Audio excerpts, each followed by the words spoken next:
Welcome back to Minds Matter, a podcast sponsored by the Monash Centre for Consciousness and Contemplative Studies. I'm Beth. And I'm Ava. On Minds Matter, we explore research from neuroscience and psychology while occasionally talking through our own personal experiences.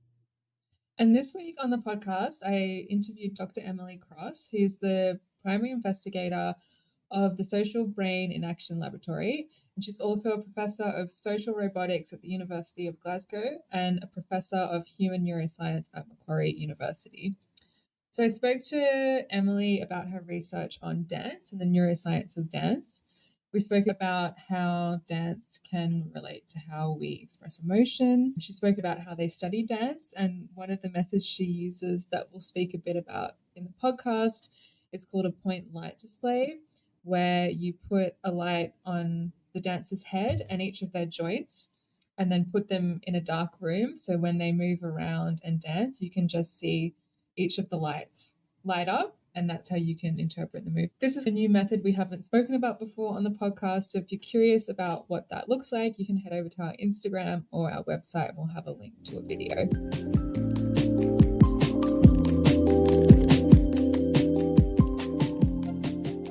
My name is Emily, and I classify myself as a cognitive and social neuroscientist. My background before I was a neuroscientist and while I'm a neuroscientist is in dance as well. So I've always been really interested in the connections between perception and action and how the brain is able to negotiate that link between what we see others doing in the outside world and what we can actually put on our own bodies.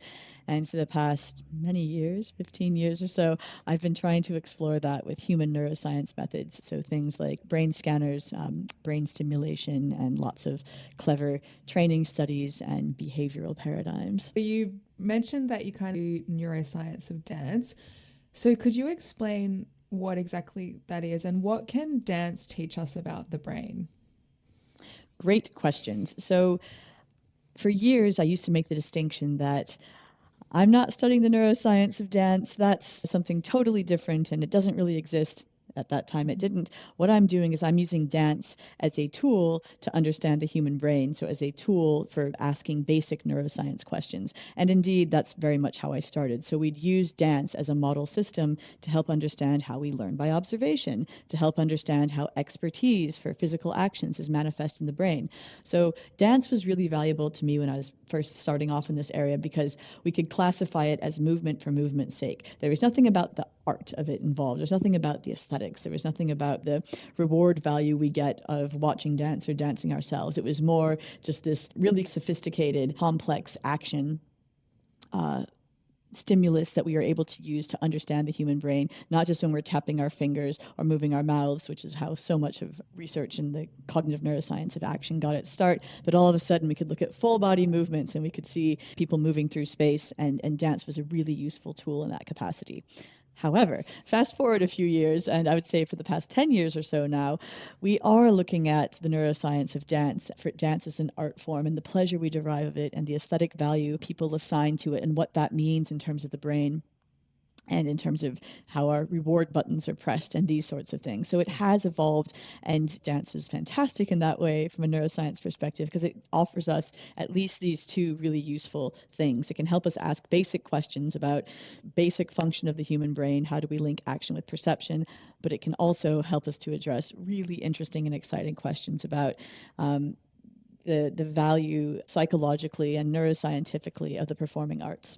That's really cool. So another question I had when I was looking at your work, so we speak to all different scientists, and one of the things, well, how do you operationalize a certain thing that you're studying? So how is dance then? So when you're studying dance, how is that different to other movements such as running or we do obviously all these different movements throughout the day. What makes dance specific, and separates it from other things? There's many beautiful definitions of dance, and in many of our papers we'll try to throw one out there. I'm trying to get the words right for this one definition that I really like. It's movements that are like far removed from the ordinary. I mean, there's a much more poetic way of saying that, but the spirit of that definition is one I really like. But dance is it is bodily movement, and it just as when we're opening a door or going for a run or playing basketball or whatever it is, these are all full body movements as well. But dance has a slightly different start and end point. Lots of people will define dance in terms of music as well. So it's movement to music or to a rhythm. I always step away from that because I think you don't have to have a soundtrack in order to have dance. We often see that in society and throughout cultures, but it need not have the auditory component. It can just be the physical movement component. But really, from a, again, neuroscience perspective, what we often define dance as is movement for movement's sake. So I'm not trying to get from A to B. I'm not trying to get a ball into a hoop. I'm not trying to open a door to make myself a sandwich, drive a car. I am moving for either my own pleasure or for the observer's pleasure. So there's just this, it's movement for movement's sake. And that's really, really valuable, especially again in the neuroscience perspective, because there's lots of interest and lots of research looking at goal-directed actions. So my goal is to pick up this glass. My goal is to write with this pen. These are like, dance doesn't have those object or outcome specific goals. The goal of dance is to move your body. And you can just end the definition there. And I think it's really, really valuable in that regard because it allows us to look at movement with this really clear lens. Now, that being said, we do a lot of work. In places I've worked, I've been embedded in dance communities myself, and often will scan the brains of my fellow dancers or recruit them as my participants. And when I speak to the art communities talking about the research we're doing, we do often get a bit of pushback saying like, but what you're showing them on the screen is like these really distilled images of a black and white person doing these 3-second snippets of dance, or even point lights. So there's an array of 12 white spots in a black screen. And yes, that's a dancer, but how can you possibly say that that's relevant to like these big performances we're putting on, or like what's going on in this fringe festival or whatever it may be? And these are really valid points. Dance can take all sorts of shapes, sizes, and scopes, but for a scientific perspective, it isn't often necessarily helpful for us to take the full fat version of dance, so with costumes and lighting and music and setting and audience members and all of that. So we do distill down. But with that being said, work by us and other teams are looking more at these live performance and rich performance contexts, and that's really interesting. I really like the movement for movement's sake, because I feel like when I'm not a dancer or anything, I just love having a dance. Who doesn't? But I feel like that is a good way. I'm like, oh yeah, that's how it feels. Yep. Yeah, I like that. So cool. One of the theories, so this is more about the aesthetic side of things, looks at the embodied simulation account of aesthetics. Could you explain what that means and how we can test that theory? Sure. So the embodied simulation account of aesthetics, this is a fascinating theory. It's been around for about 15 years now. And essentially, the researchers who proposed it was a neuroscientist and a philosopher. And their focus was on visual art. So it was on paintings, it was on sculpture, it was on things that you might find in your traditional art museum.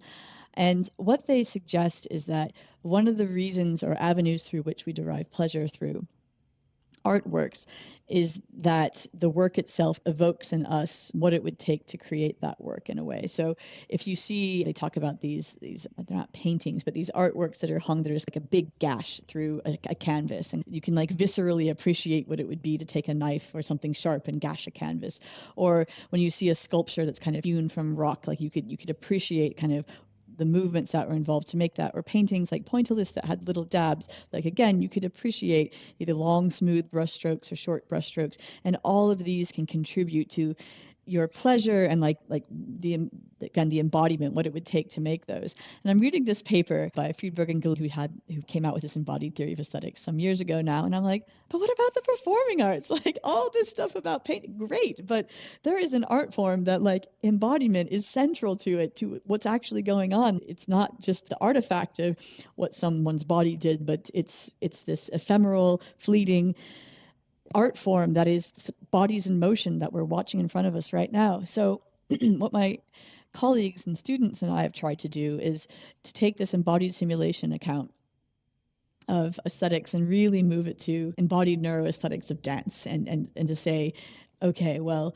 how much does our own vocabulary, our own physical limits or capabilities, how does this shape how we appreciate and perceive performing arts? And perhaps not surprisingly, we're seeing it's hugely important. And it's a really slightly complex relationship, in fact, between what we can do and how we derive pleasure, or what we derive pleasure from. But it's a very rich field of investigation for those of us interested at this intersection of aesthetics, dance, and the brain. Yeah, that's super cool. So one of your studies, your 2020 study, so a more recent one, looked at what dance movements people find more beautiful, and you tested the differences between velocity and acceleration of the dance movements. So could you explain what people enjoyed more and why that may have been the case? This wonderful, wonderful postdoc who worked on it, Andrea Orlandi, he was a PhD student at the time. He's a postdoc now, and he's actually in Australia doing some really cool new work that's following this up. So it's all very cool. So with this paper, we wanted to test this embodied simulation account of aesthetics, and we wanted to understand how movements that were essentially smooth and really placid, and if one movement flowed to another, how people perceived those and derived pleasure from those compared to movements that were far more dynamic, and there was really quick shifts in direction and trajectory and velocity, peaks and troughs. So we knew from some aesthetic accounts that people really like smooth motion and smoothness in general, smooth objects, smooth contours, etc. So we had one hypothesis or theory that said like people might like these really smooth, predictable movements much more. And we also know that to a certain extent, people like predictability. But then we have another hypothesis that says that people might actually like the more dynamic shifts based on how that might make them feel in their own bodies. And essentially what we found was that people did prefer the much more dynamic directions and tempo changing movements compared to the really smooth ones. And we think this has to do with like people finding the smooth ones maybe a bit boring because they were too predictable. There's probably a sweet spot somewhere in between there. But yeah, we found that in general that people like, we call them uniform and varied movements, and that people like the varied movements overall much more than the uniform ones. And yeah, that was exciting to see. And why? So one of the reasons that we would like these more varied movements is because anything too predictable, so that's boring to us. So if anything is too predictable, that's boring to us. But if it's not predictable enough, that's too much. Is that what's going on? Yeah, so there's certainly an element of that going on there. We did have this interesting finding with motion entropy, and that sounds a bit crazy as to what motion entropy is. Essentially, it's another measure of predictability, and somewhat counterintuitively, there was actually less motion entropy in the varied movements than in the uniform ones. And again, like how that was calculated, it was through a number of very complex algorithms. But again, we think this makes sense. This shows that varied dance sequences were actually more predictable. You would think that the uniform ones were more predictable, but it was actually the other way around. So the varied ones were more predictable because you could see like when you were building up to a crescendo in one movement, like where it would move to in the next one. Whereas with the uniform ones, because people were moving so smoothly in this particular study, that wasn't translating to knowing where they would go next. And yeah, so essentially what we see is that the varied dance sequences were more predictable based on this motion entropy measure, and the uniform ones were less predictable. Yeah, I see. And I'm not sure if this is something that you have an answer to, and it's quite a complex question. But so in terms of this varied movement and everything, so a lot of about dance, we feel like is like an expression of emotion. Is there anything that from your research you've come to understand how that is playing into how we enjoy these movements and what the dancer intended to express and how we feel that? Because I feel like when you watch dance, it is a very emotional thing. Like I've been to the ballet and I've cried, and I don't know anything about ballet, but there's something being conveyed through limbs moving on stage that is so beautiful that it brings you to tears. I totally hear that.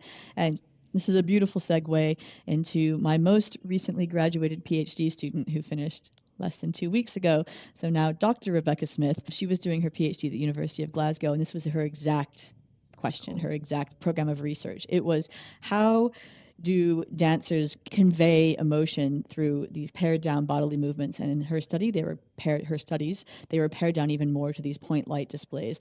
So she had a professional dancer come in, and she had a piece of choreography that the dancer was going to do, but she asked her to perform these in a very happy and joyful way, in a very sad and morose way, in an angry way, in a neutral way, and in a surprised or fearful way.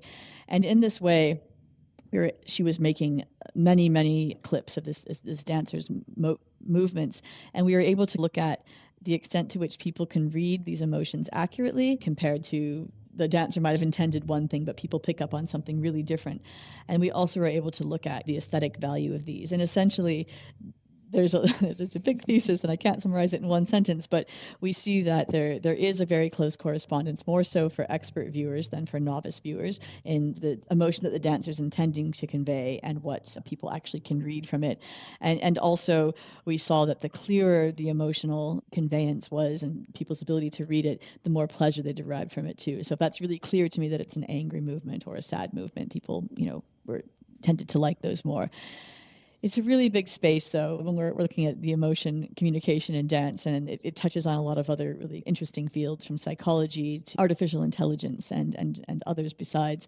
But how we might convey emotion through bodily movements, it has a lot of really important implications for human communication and expression, but also for how we might design artificial agents in the future to be readable and likable by humans. So you're looking to see like ways that we move our bodies to express emotion, and then we would, I guess, say program robots to do this same? Yeah, robots or avatars more realistically at this stage. Yeah. I think we have lots of hopes for robots, but they're a far cry from the human actors we see playing robots in Hollywood right now. But indeed, like if there are certain things, and dancers can really emphasize and exaggerate, like through all of the training they've had, like the clarity of expression and the range of movement they have with their bodies, we can look at like which sort of signals are need to be exaggerated or are really important for conveying different types of movement. And again, when we use the point lights, if you can imagine, you take a person and you put little, let's say, glow in the dark balls, you put one on the top of their head, one on each shoulder, one on every joint, every big joint of the body. So on the elbows, the wrists, the knees, the hips, maybe a few on your spine. Then you turn out the lights, you watch that person move around and walk around, and they just have these glowing balls on all these joint positions. You will have no problem at all being able to decipher that, well, that's your friend or your mother or a man or a woman or a walrus or a dog. So just from like 12 points or even fewer, we can tell based on the motion profile that that's a human body and that it's doing that it's moving in a certain way. And we can also tell identities and all sorts of other really fascinating things just from these super stripped down bits of light. So there's no face information, there's no body size or shape information, there's just these 12 points of light that are attached to someone's joints. And this is what we use to study movement for movement's sake, even more reduced down. So we just have a few little spots moving on a screen, but through those we can we're not looking at facial expressions, we're not looking at again, the size, shape, costume, whatever that a person has. We're simply looking at their movement profile, and that can tell us so much. And so just from that, people can still say this, they're expressing this emotion, or they're... Yeah, very. So and when I say very easily, we have like a range of accuracies, but for some of the movements in particular that are super crystal clear and there's a lot of agreement, we absolutely do see that people have no problem saying that's a fearful movement, or that's... And again, it's not just... It was dance movement, so this was a dancer doing choreography that was fearful or excited or angry or whatever it was. I guess that's also when we feel emotions, a lot of that comes through our body, and you can be really excited and you jump out. Like it is.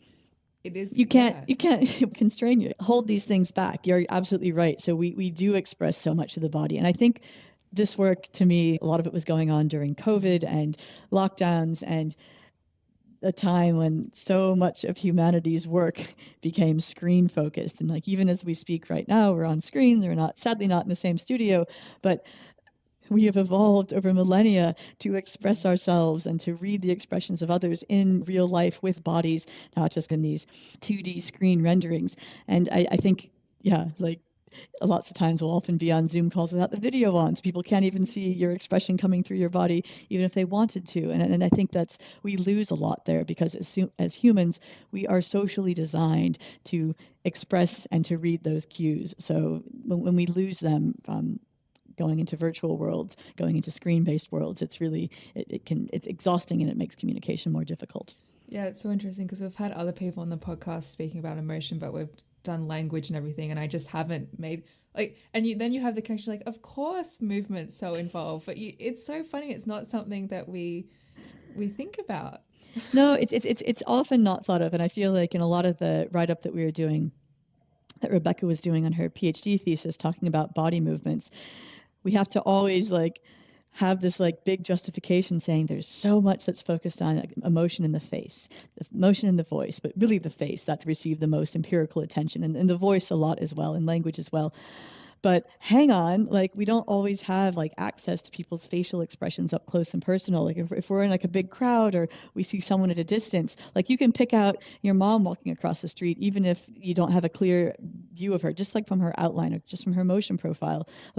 There's so much that we can get from this. And you also, Pixar and a lot of the animation studios, they get this so well about how much emotion is conveyed. So they'll design characters that are kind of more evil or more sad with these body postures, and not just postures, but how they move, and that really amplifies those character qualities. And it's really, we don't think about it, as you say, but it's categorically something that we're really quick to pick up on, and we use it a lot. I guess I'm thinking of, what's the little penguin? Is it Pingu?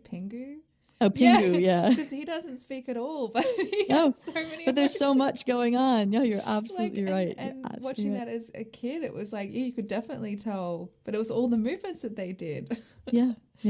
I remember reading this thing a while ago about Walt Disney talking about animation, and I think I don't know if it was one of his first things that he worked on, or if it was just an example to show what you need to be thinking about as an animator, but he talked about a sack of flour, and how this is a square, slightly squishy, three-dimensional square, but you should be able to show the range of a human emotion and experience with this sack of, there's no face, there's no eyes, there's nothing, but just and there's all these sketches that show this flower that can move and show in more joyous, happy, sad, scared ways.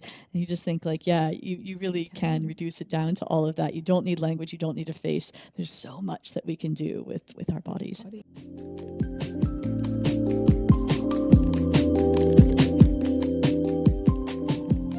Well, one thing that I wanted to talk about, based on what Emily was saying, was this idea of this point light display that you described and that Emily described, and the idea that we convey so much emotion and so much of our identity through our movements in a way that's just walking. And I just wanted to tell people about some stuff that I found while I went on a little black hole on the internet about gait, which is the way that you walk, because she mentioned that you can tell who people are based on their gait. And this is some research that I've heard of, but I wasn't sure how real this is. But it's very real, so much so that there's a lot of tech going into people's gaits, and gait recognition, it's called. And there's all these softwares being developed, especially for surveillance. So bringing some darkness to this nice podcast. One of the things that is being developed specifically is by the Chinese government. And so the Chinese government, as people probably know, do have a lot of surveillance, a lot of video cameras. And so the government is specifically trying to develop this gait recognition software, which I think is actually relatively advanced, but it's able, based just on people's bodies and silhouettes and the way that they move, to recognize very specific people. And apparently your gait is almost as unique as your fingerprint. So when Emily was talking about the fact that you can tell your parents or your loved ones by their gait, or maybe your professor or something, I was like, okay, but I didn't think that it was that specific. And apparently the FBI has also been using this technique, and it's something that FBI agents who are undercover need to know about, because it's one of the hardest things to disguise. So even if you walk with a limp or something, you're not actually able to disguise your gait.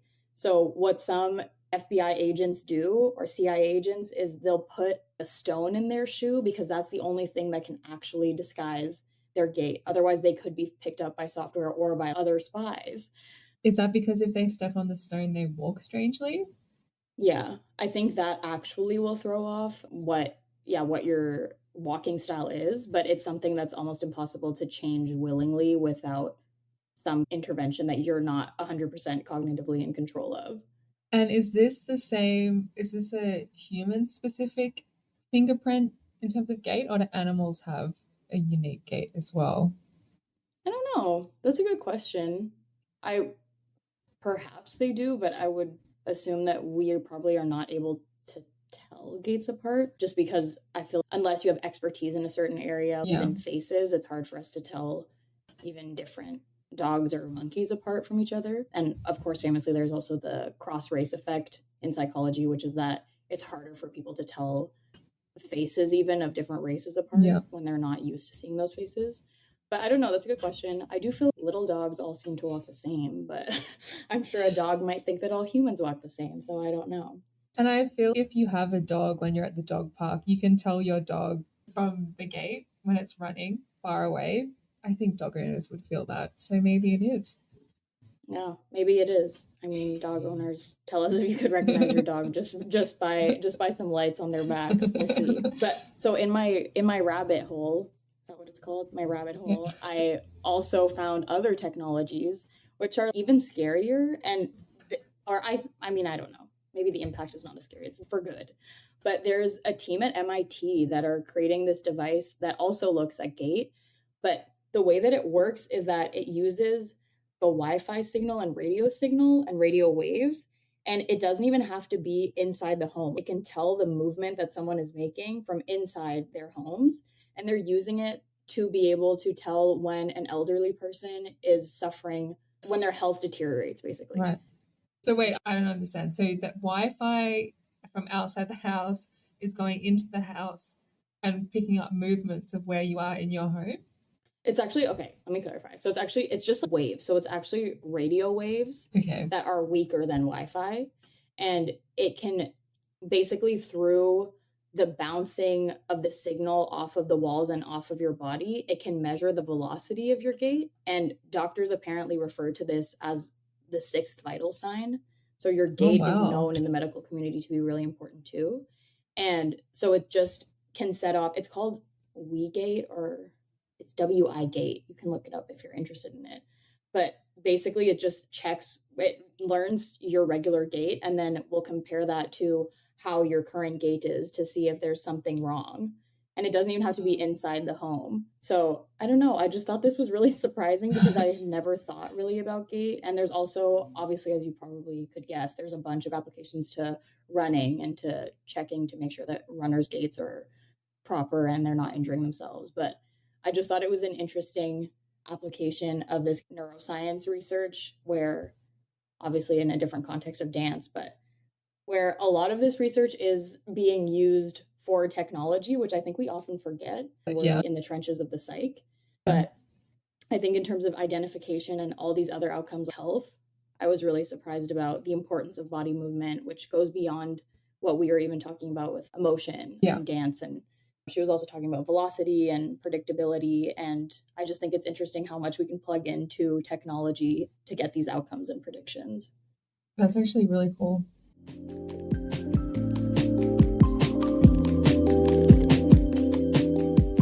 Some of your research has also looked at how our enjoyment of a dance changes after we learn it. And if we physically learn it or if we watch it on videos. Could you explain a bit about how you've studied that and what you've found with that area?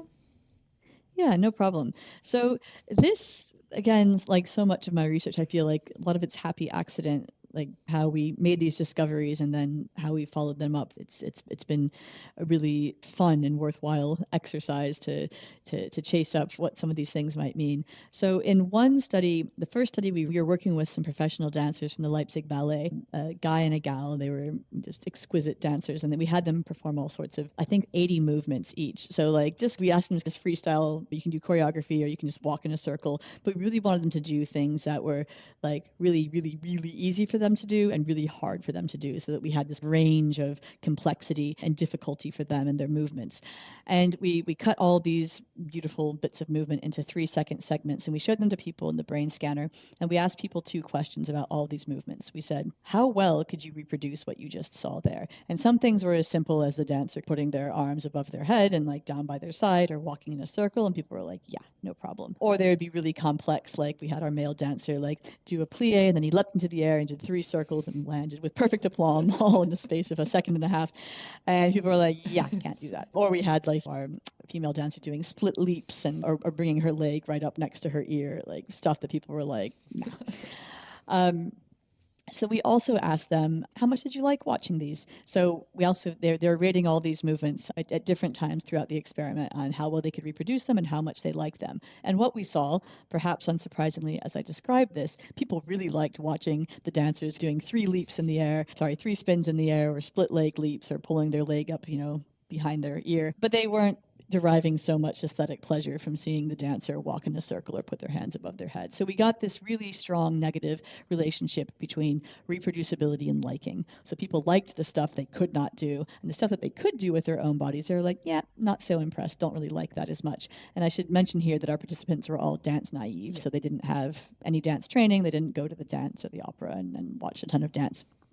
So that was interesting, and we called that the Cirque du Soleil effect. So the idea, which has a lot of intuitive appeal, we pay a lot of money to go see professional athletes at the top of their ability, to see professional dancers, circus performers do stuff that is crazy. That's not stuff that we can do in our own living room or on our own backyard football pitch or basketball court. So yeah, that's like we want to pay to see stuff that's really crazy that we can't do with our own bodies. And that's fine. And that fits in with some other aesthetic accounts of wanting to see things that really challenge and push us in our own way. And from an embodiment perspective, we tried to tie that in.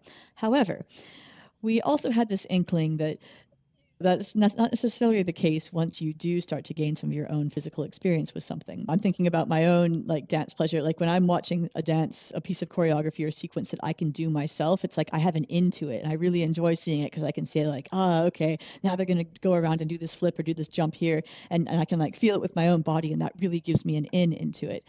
And what we wanted to do does this actually happen, or is there perhaps more complexity to this relationship, is that we brought people into the laboratory and we had this fantastic, really fun hip hop dance game, Just Dance 2. And people would dance with an avatar on screen, and we'd teach them. They'd go from being complete novices to being quite expert at performing some of these dance sequences.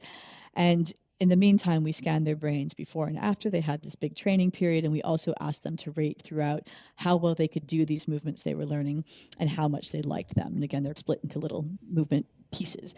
And perhaps not surprisingly, again, based on what I've just said, what we did see here is that as people transitioned from being novices to expert in these particular dance sequences, they actually liked watching them a lot more, and they derived more aesthetic pleasure. So we saw that the better you could do it, the more you liked it once you actually start to embody it, once you actually have a chance to learn. So this seems like at first blush that it really contrasts the Cirque du Soleil effect. But we think that, again, with embodiment, there's something else going on. And with the Cirque du Soleil effect, and we have brain data to back this up too, both when you're seeing something that you cannot do what you really like watching, or you can do and you really like watching, we see engagement of part of the brain that we know is responsible for linking up action and perception. So in particular, this is part of the inferior parietal lobe.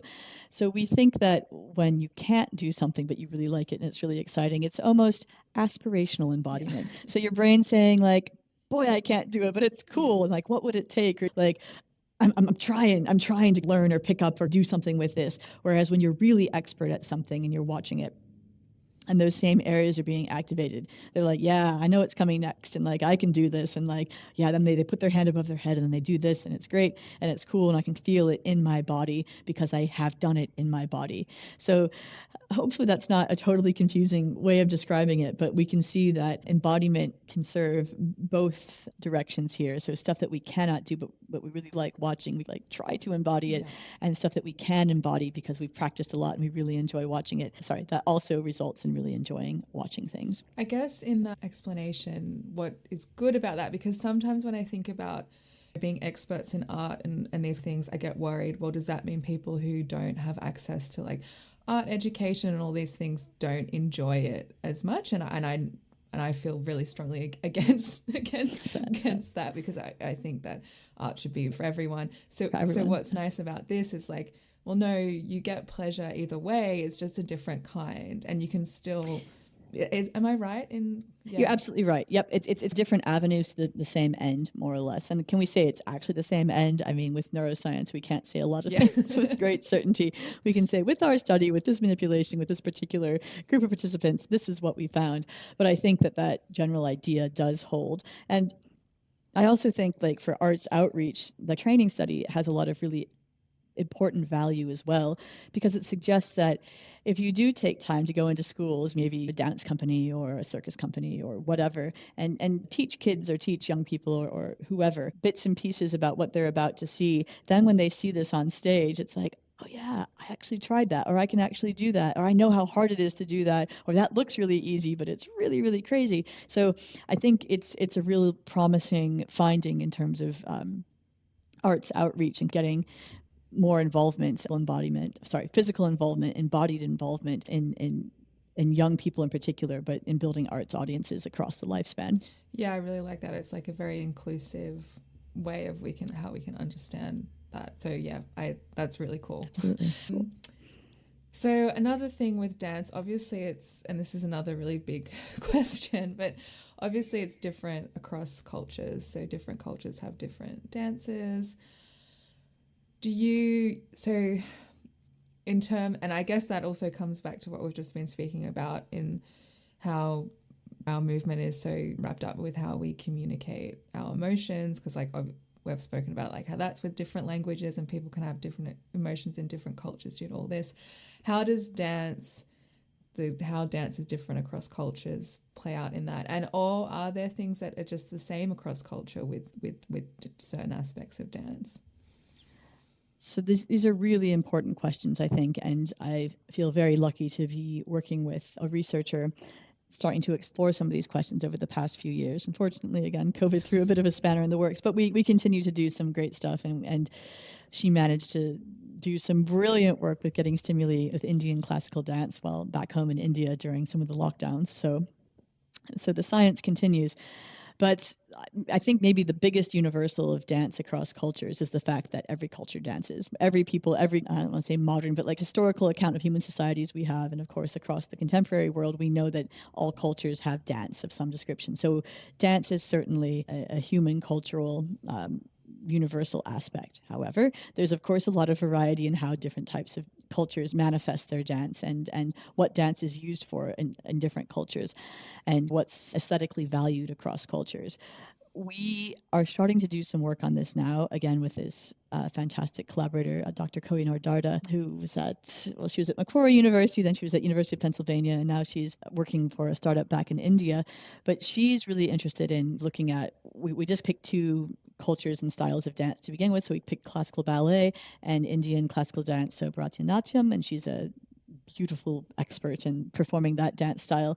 And we tried to understand, are there some things that people find aesthetically valuable and beautiful across cultures, or they're more cultural specific things. And we find a little bit of evidence for both things, to be honest. And expertise really comes into play here. We see that with expertise to some extent that broadens people's horizon, but it could also be that with dance expertise, you just have more of an appetite for dance. So whether that's classical ballet, Bharatanatyam, or some other sort of dance form from another part of the world, people just are more interested in it. So it's hard to speak in absolutes about what these data mean, but this space is really exciting and it's really interesting. And there's some other nice work by some groups in London, such as Guido Orgs and his team, that are looking at similar questions. I think they've done some nice work in Japan and Britain doing some cross-cultural comparisons. But as this work continues to gather interest and efforts to reproduce it and to carry it on, I think we'll be able to answer your questions a lot better in the hopefully near future. Yeah, cool. Well, this has all been amazing, and also I wasn't expecting like the direction of the emotion and dance, so that's also given me a lot to think about. Cool. Very cool. But is there any, I mean, I guess you've already covered this, but is there any other new stuff you're working on or anything else you're excited to share? Oh, great question. There's always lots of stuff going on. So I think some of the most exciting stuff that we're doing right now, we have a nice team in Sydney that are trying to ask a few different questions having to do with aesthetics and learning and taking that a little bit further. And one of these fantastic researchers, this is the postdoc Andrea Orlandi, his project is looking at interoception and the extent to which you're in touch with your own heart rate and breathing and how that impacts how you see others' movements and, again, your aesthetic appreciation and how expertise influences that. So if you're an expert dancer, the expectation is that you're more aware of your heart rate and your breath because this is a big thing that you train. But also people who do mindfulness and meditation are really aware of this too. But we're trying to understand how that connects with aesthetic value that you derive. And we also have some fantastic expertise with another team member, Dr. Rissa Moffat, using more mobile brain scanning. So we're talking about functional near-infrared spectroscopy, or FNIRS. And we want to start to do some hyperscanning, in fact, which is where like two people are wearing the brain scanning setups at once and understanding how when you synchronize your movements with another person, what pleasure and what sort of processes are going on there, hopefully moving up towards more sophisticated dance questions with that as well. So we have a lot of exciting things that are just now starting to take off. So I think 2023 is going to be an exciting year for these things. Yeah, because that's true. I guess dancing with your friends or that's like fun. It's a lot more fun doing that than dancing on your own. So there's a social aspect that's big, and it adds a whole other layer to the reward.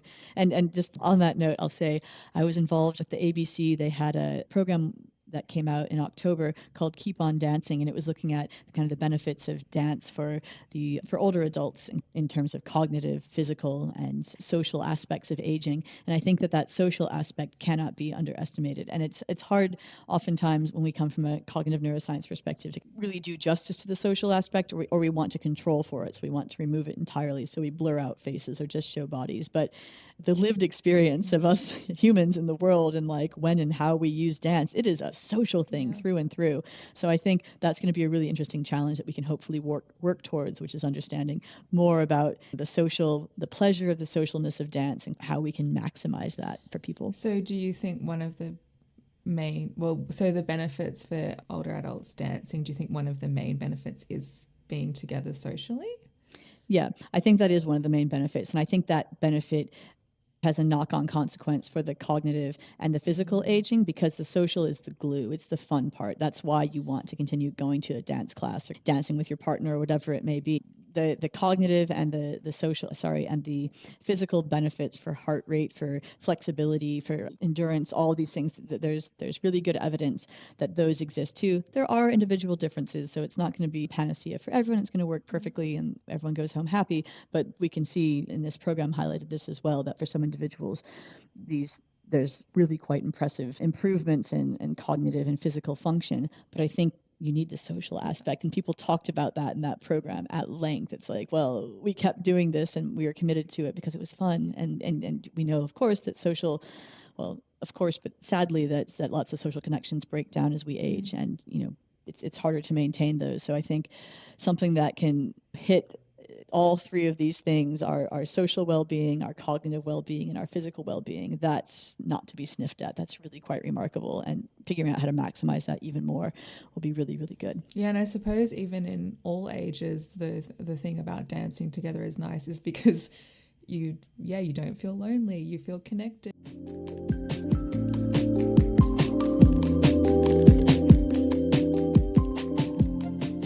This is a rare episode and probably the only time in my life that I was listening to the episode and Beth said something and I was like, I actually think I disagree with that statement. And but I just wanted to talk about it because I thought it was interesting. And it was specifically near the end of the episode, you were having a conversation about expertise and enjoyment of art and aesthetics, and dance in particular, but art in general, and expertise, and how novices can also enjoy art in just the same way. And this was based on the findings from Emily's studies that show that novices can really enjoy art and dance as well, but that when you have expertise, you also enjoy it in a different way. Yeah. And I think the way that you interpreted this was you don't have to be an expert to love dance or to love art. Anyone can enjoy it, which I think is 100% valid. But I do think that there's a pretty big distinction in the type of enjoyment that people can get out of art, and maybe dance is perhaps a little bit different. But so there was one study that supported what Emily was saying about the different types of appreciation of art. And there was a study that was specifically about painting, which is obviously a different context. But I think specifically with painting, as you were saying, people can go to the museum and still love a painting. I sometimes don't feel that way if I don't know much about a painter's background or if I don't know much about a style of painting. I feel it's very hard for me to connect sometimes. Really? Yeah. And I So think that's why people find it really boring to go to museums. So, okay, you don't have to connect with every painting. I understand you'll go to a museum and you're not going to be moved by every painting, regardless if you know about it or not. But don't you feel that there's moments where you connect with paintings or art of some form without that knowledge just because it's so beautiful or it stirs something up inside of you?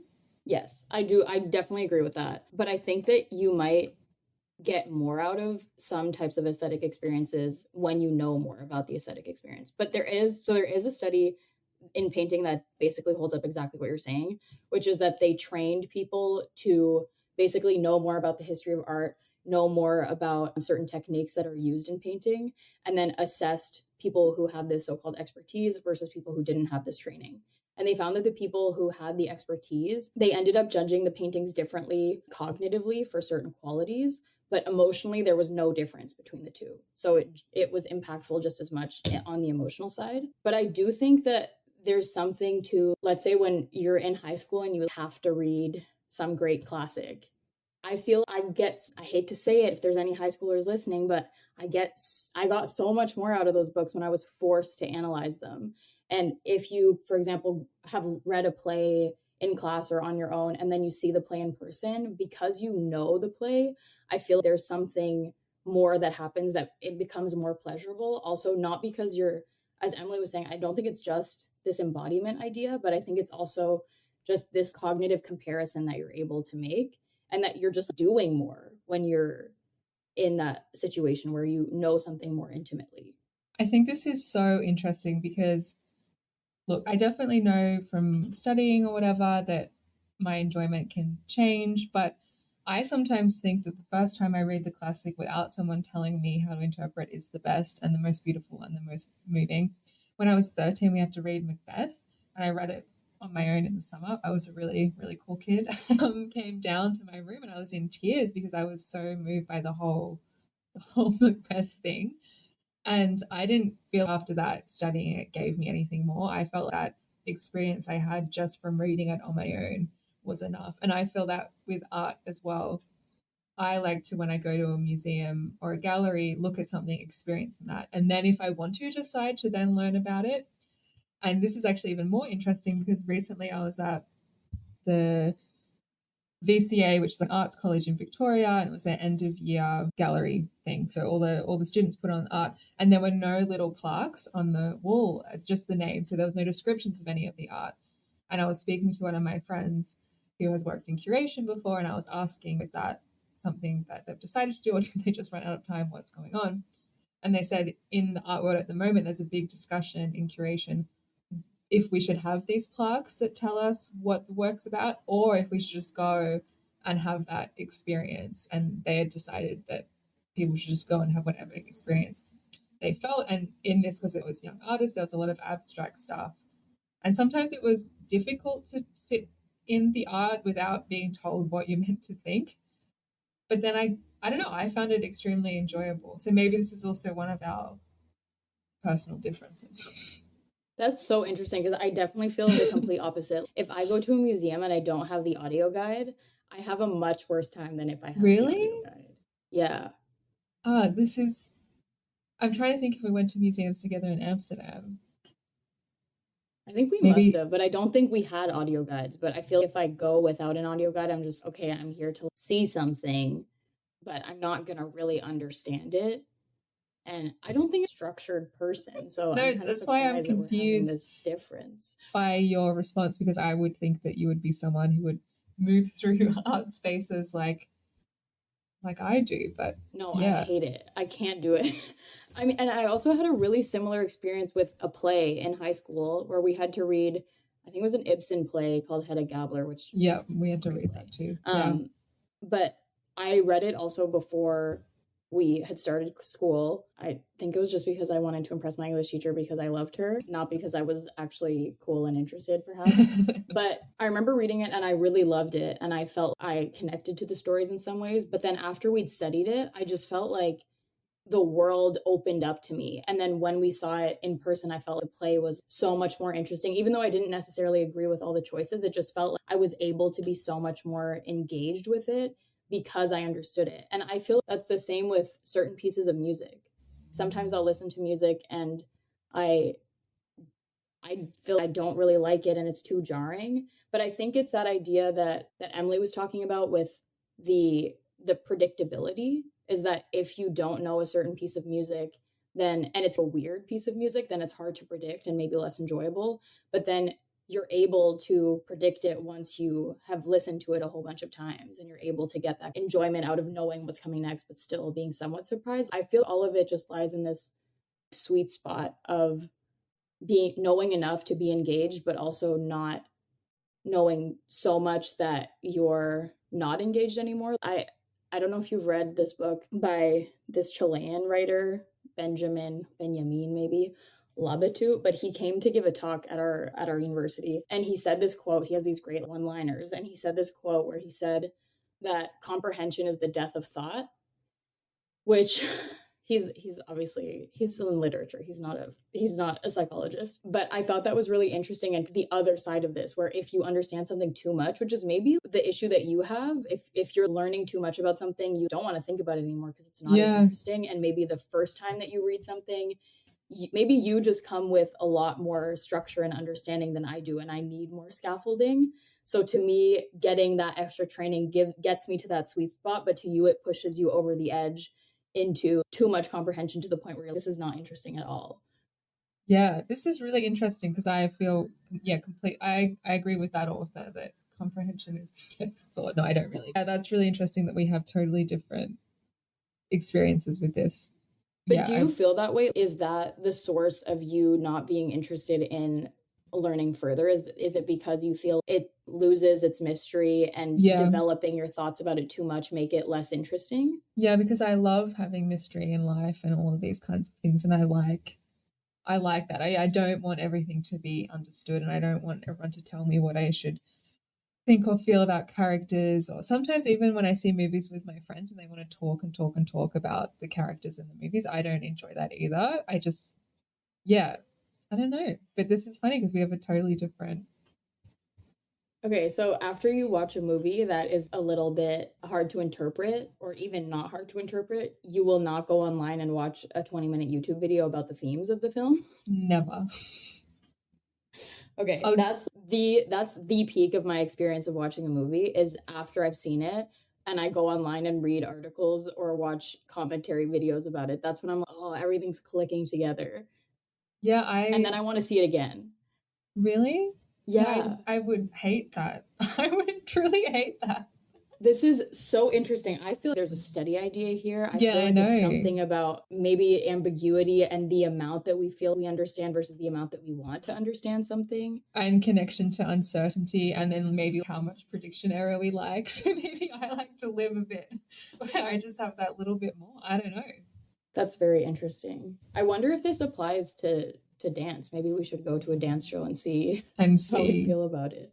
Yeah, and you guys should let us know what side of the spectrum you sit on. Are you a Beth or are you an Ava? Yeah, are you a Beth or an Ava?